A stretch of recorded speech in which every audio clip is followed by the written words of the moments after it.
Hello students, आज हम जिस पाठ को पढ़ने जा रहे हैं वो गोस्वामी तुलसीदास जी ने लिखा है और उनके द्वारा लिखा गया जो पाठ है कवितावली, उसके हम पहले कवित्व को पढ़ने जा रहे हैं। जो पहला कवित्व है आप उसको समझिए। किसवी किसान कुल बनिक भिखारी भाट, चाकर चपल नट चोर चार चेटकी। ये पहला कवित्व है। कवित्व क्या होता है? जिसमें 16-15 के विराम पर 31 वर्ण होते हैं, कवित्व छंद कहलाता है। हम इसमें देखते हैं क्या 16 और 15 के विराम पर 31 वर्ण है। टोटल गिनते हैं 1 2 3 4 5 6 7 8 9 10 11 12 13 14 15 16। यहां पर 16 हो गए और अब इधर जो होंगे वो 15 होंगे। 16-15 के विराम पर कितने होते हैं? 31 वर्ण होते हैं कुल। तो 16 यहां तक हो गए। अब इसमें कितने होंगे? 15 होंगे। 1 2 3 4 5 6 7 8 9 10 11 12 13 14 15 और 16 इसमें, 15 इसमें। पूरी एक लाइन कंप्लीट हो गई, एक कवित्व कंप्लीट हो गया। क्या इसमें 16-15 के विराम पर 31 वर्ण होते हैं। कौन सा छंद कहलाता है? कवित्व छंद कहलाता है। तो अगर आपको कवित्व छंद पूछे तो आप इसका उदाहरण भी ऐसे ही यही उदाहरण लिख सकते हो। और कवित्व छंद की परिभाषा क्या लिखोगे आप? डेफिनेशन उसके लिए ये लिखोगे कि कवित्व छंद एक वाणिक छंद है। इसमें 16-15 के विराम पर 31 वर्ण होते हैं। कौन सा छंद कहलाता है? कवित्व छंद कहलाता है। तो ये कवित्व छंद है। और इसकी कवित्व छंद की पहली लाइन में क्या लिखा हुआ है? किसवी किसान कुल बनिक भिखारी भाट, चाकर चपल नट चोर चार चेटकी। पेट को पड़त गुन गड़त चढ़त गिरे, अटत गहन गन अहन अखेट की। और इसमें भी 16-15 के विराम पर 31 वर्ण हो गए होंगे। ऊंचे नीचे करम अधर्म, करम धर्म अधर्म करी, पेट ही को पचत बेचत बेटा बेट की। तुलसी बुझाए एक राम घनश्याम ही ते, आग बड़बागते बड़ी है आग पेट की। अब देखिए मैं आपको इन लाइनों का मतलब समझाता हूं। सबसे पहली बात, किसवी का मतलब होता है मजदूर या श्रम करने वाला, श्रम करके कमाने वाला, श्रमिक। किसान कुल मतलब किसान का परिवार, एक मजदूर और एक किसान का परिवार। बनिक मतलब बनिया, भिखारी जो भीख मांगता है, भाट जो गा बजाकर किसी की प्रशंसा करके गा बजाकर पैसे कमाता है। तो देखिए किसान कैसे, मजदूर कैसे कमाता है? मजदूरी करके पैसा कमाता है। किसान का कुल परिवार कैसे पलता है? कि भाई वो खेती किसानी करते हैं, उससे उनका परिवार पलता है। बनिक बनिया कैसे पलता है? व्यापार करके पलता है। भिखारी भीख मांग के अपना जीवन यापन करता है। भाट गा बजाकर अपना जीवन यापन करता है। चाकर नौकर किसी का, वो कैसे जीवन यापन करता है? किसी की नौकरी करके। चपल नट जो कलाबाज होते हैं, आपने देखा होगा कुछ बच्चे आते हैं हमारे यहां पर और वो कलाबाजियां करके दिखाते हैं, हम उन्हें पैसे देते हैं। तो कलाबाज, चपल नट। और चोर तो पता ही आपको कैसे कमाता है, इसको बताने की जरूरत नहीं है। चोर तो बड़ी आसानी से कमा लेता है। ठीक, हाँ वो बात अलग है, पकड़े में आ जाता है तो फिर कुटाई भी बहुत खाता है। चार मतलब चारण, मतलब मैसेंजर, एक जगह से दूसरी जगह किसी प्रकार का संदेश भेजकर कमाता है, जिसे हम चारण कहते हैं, दूत कहते हैं। ठीक है। और चेटकी मतलब होता है बाजीगर। ठीक है। तो ये लोग अपना कार्य करके पैसा कमाते हैं। किस लिए कमा रहे हैं ये पैसा? तो भैया पेट के लिए। किसके लिए कमा रहे हैं? पेट के लिए। हर व्यक्ति पैसा किसके लिए कमा रहा है? पेट के लिए। पेट को पड़त, हर आदमी किसके लिए पढ़ रहा है? बताइए, आप भी किसके लिए पढ़ रहे हो? पेट के लिए। तो पेट को पड़त गुण गड़त, और हर आदमी थोड़े बहुत गुण सीखता है किसके लिए? ताकि वो अपना पेट पाल सके। चढ़त गिर, और कुछ लोग तो पेट के चक्कर में कहां तक चढ़ जाते हैं? पर्वतों पर चढ़ जाते हैं, पर्वतारोही, या पर्वतों पे जाके चीजें खोज के लाते हैं। अटत गहन गन, कुछ लोग तो घूमते रहते हैं घने जंगल में। किसमें? गहन मतलब घना, गन मतलब जंगल। तो कुछ लोग तो घने जंगल में घूमते रहते हैं। अहन दिन भर अखेटकी, शिकार करने के चक्कर में। बताइए, शिकारी शिकार करने के चक्कर में जंगल में घूमता रहता है दिन भर कि नहीं? घूमता रहता है। तो ये सब लोग काहे के लिए काम कर रहे हैं? तो भैया पेट के लिए। ऊंचे नीचे करम धर्म अधर्म करी, और कुछ तो ऐसे होते हैं जो पेट के चक्कर में ऊंचे नीचे काम भी कर देते हैं, मतलब धर्म अधर्म भी कर देते हैं। हाँ, नीचे चुंबक लगा लेते हैं और फिर उसके बाद कम तोल देते हैं। ऐसे भी तोलने वाले देखे हैं। कुल मिलाकर, हाँ, दूध में पानी मिला देते हैं, या फिर दाल में कंकड़ मिला देते हैं, या फिर कुछ कहकर कुछ बेच देते हैं। तो ऐसा भी कार्य करते हैं लोग बाग। और ऊंचे नीचे कर्म धर्म अधर्म करी, हाँ, जैसे कि सिंथेटिक पनीर बिक रहा है, ये ऊंचे नीचे कर्म ही तो है, उल्टे सीधे काम ही तो है। धर्म अधर्म करी, कुछ लोग धर्म करते हैं, कुछ अधर्म करते हैं।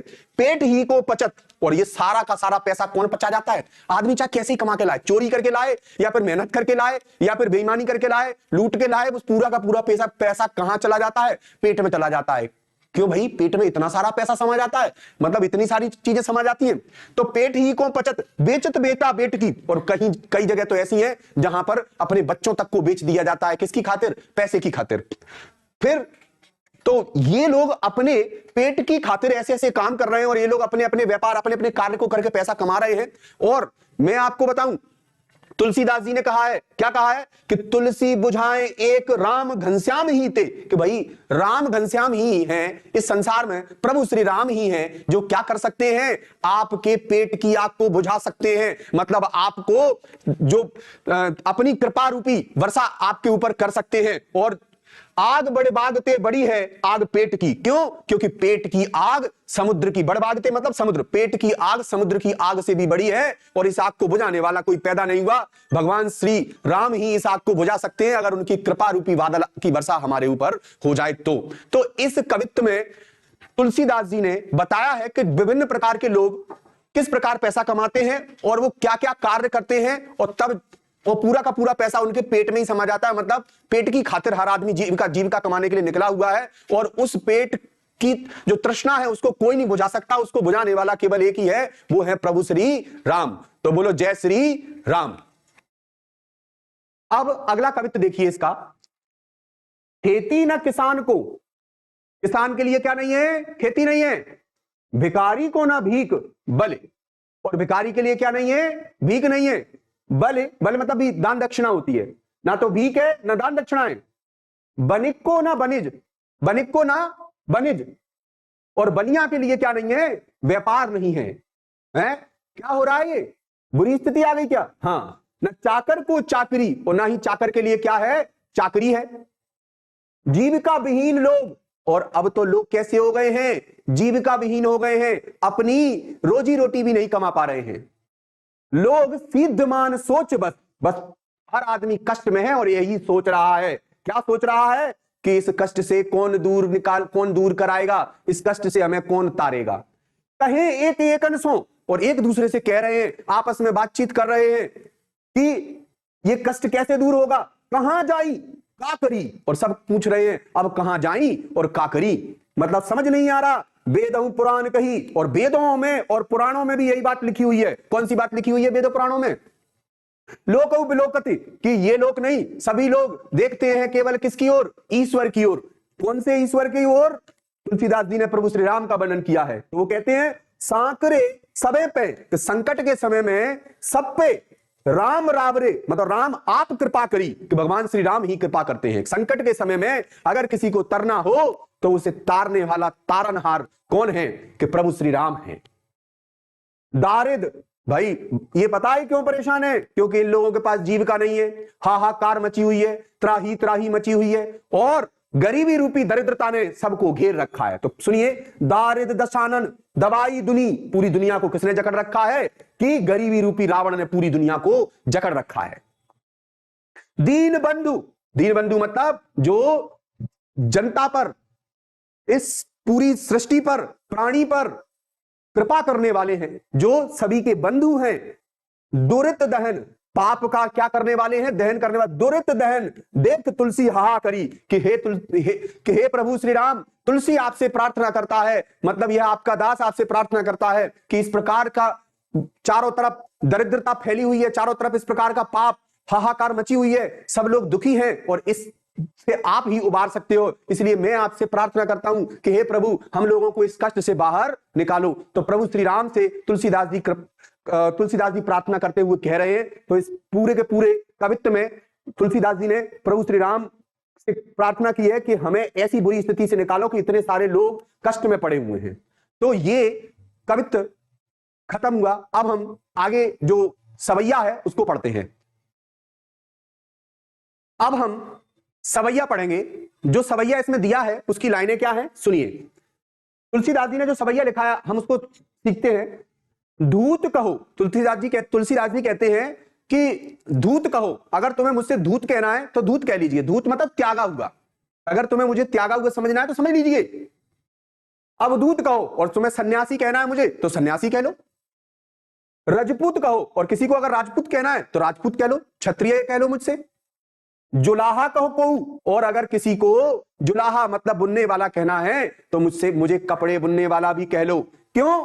क्योंकि काहू की बेटी सो बेटा ना ब्याह। उन्होंने कहा है कि मुझे किसी की बेटी से बेटा थोड़ी ना ब्याहना है, मुझे किसी की लड़की से अपने बेटे की शादी थोड़ी ना करनी है। काहू की जाति बिगाड़ ना सोऊं, मुझे किसी की जाति नहीं बिगाड़नी। क्यों? मुझे किसी से अपनी बेटा थोड़ी ब्याहना है किसी की बेटी से।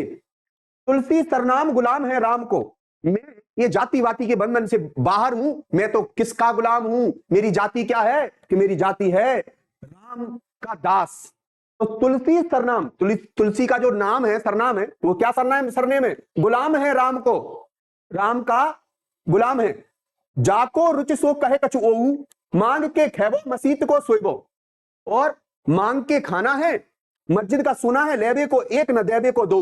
तो ना मुझे किसी से लेना एक है ना देना दो है, मैं जातिवाद के बंधन में फंसना नहीं चाहता। ऐसा कौन कह रहे हैं? तुलसीदास जी कहते हैं। तो इस सवैया क्या होता है? इसमें 22 से लेकर 26 तक वर्ण होते हैं, सवैया छंद कहलाता है, वाणिक छंद होता है सवैया। देखिए इसमें 1 2 3 4 5 6 7 8 9 10 11 12 13 14 15 16 17 18 19 20 22 23, तो 22 से लेकर 26 तक वर्ण होते हैं, सवैया छंद कहलाता है। और ये एक सवैया है जिसमें तुलसीदास जी ने कहा है, क्या कहा है कि दूत कहो अवधूत कहो, रजपूत कहो जुलाहा कहो कोऊ, काहू की बेटी सो बेटा ना ब्याह, काहू की जाति बिगाड़ ना सोऊ। तुलसी सरनाम गुलाम है राम को, जाको रुच सो कहे कछु ओऊ, जिसकी जो इच्छा उसको कहे।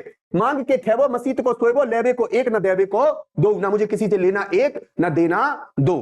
तो इस प्रकार ये जो कवितावली थी वो संपूर्ण हुई। और हां, अगर वीडियो पसंद आई हो तो please like share and subscribe जरूर करना चैनल को। Thank you.